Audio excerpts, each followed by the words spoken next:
Okay, this is a picture of what was to later become Pavone Shoe Hospital. It's the origin of Pavone Shoe Hospital. And it was started by Frank Chancellor. And he was the first one to call a shoe repair shop a hospital, shoe hospital. You can see the livery stable in the back, Le Pen and Musso. That's right on downtown Margaret Street, 20 Margaret Street. He dealt in horses, and he rented out carriages and groomed horses for the people, because in 1916 there were not many cars on the streets of Plattsburgh. There's a Dr. Kellogg who practiced in Plattsburgh that was a prominent customer of Le Pen and Musso. In fact, his office is right down Margaret Street, just a few stores from Pavone's at this point in time. Now, if we go over to the front of the window of Pavone's, you'll see a small sign in the window declaring that this is ladies and gents shoe shine parlor. And we believe the bicycle that you can see just to the right of the edge of the building belongs to the shoe shine boy that took care of the stand. Now, there was a stand right at the front of the store made of imported marble and with brass fittings.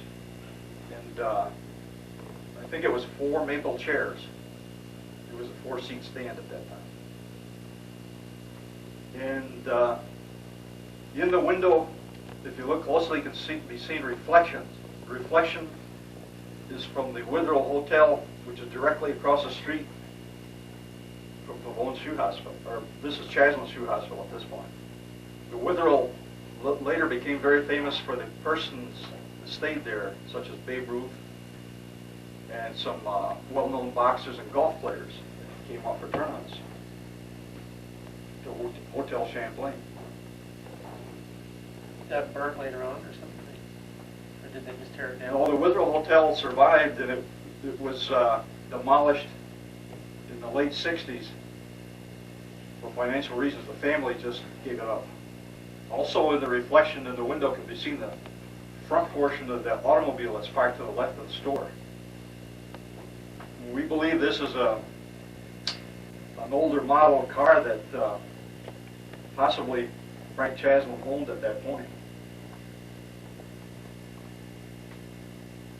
We're showing you the license plate because we believe that the numbers on the license plate indicate the year that 916 would indicate the year that this license was issued for. If you notice the tail light, it's not electric. It looks to be an oil lamp of some type, or a carbide lamp. You'll notice there's no bumper on it, there's no spare tire. That's a rag top. In other words, it's a huge convertible. We used to call them roadsters, open roadsters. And the windshield was in 2 portions, and you could fold one portion down for ventilation.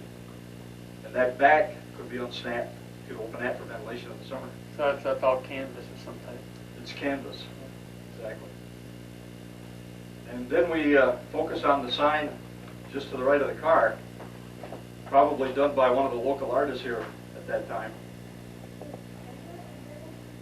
And we would consider this sign probably outrageous at this time in our lives because of what it shows.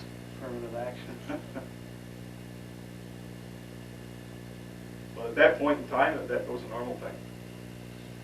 Now upstairs, just to the left of the Pavone's, can be seen the offices of the Metropolitan Life Insurance Company.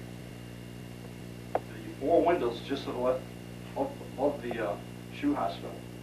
There you see one. Then there are 3 more just to the left of that. We believe that that day the camera took this picture might have been a hot July day, because if you notice, air conditioning is on every building. In other words, all the windows are open. Curtain blowing, looking for breeze. Try to stay focused on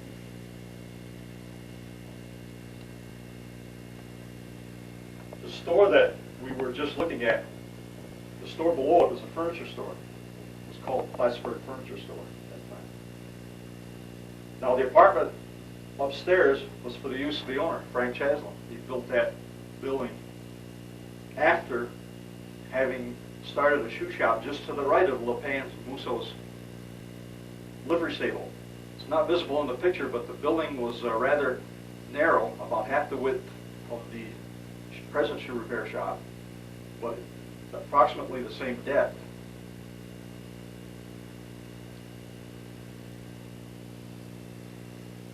In 1921, this building and business was sold by Frank Chaslin to the Pavone brothers. That was August 1st, 1921. And when Frank Chaslin sold it to them, he retired for a short while to Italy. And Joe Pavone, the eldest of the Pavones, moved into the apartment upstairs and lived in it for quite a while. You can see the trolley tracks in the middle of the street. We had an extensive trolley system in Plattsburgh at that time. It belted the city, came through Margaret Street, went down Bridge, out Charlotte Street, and went out as far as the Bluff Point and Hotel Champlain area. And it was used extensively by the military of Plattsburgh and the summer visitors in that area. A ride around the city cost 5 cents. From the city at Bridge Street corner to Bluff Point cost 10 cents.